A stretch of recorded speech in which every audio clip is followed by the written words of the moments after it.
Hello everyone, today I'll show you how to change the volume settings in Alchemy Factory.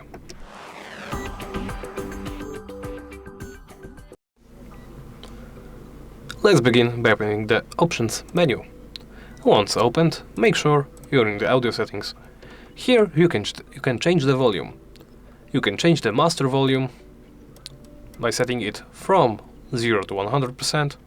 You can do the same for the music volume, effects volume, and the UI volume. Set it to your preference and then hit back. And that's it. Thank you for watching, and please remember to like, comment and subscribe.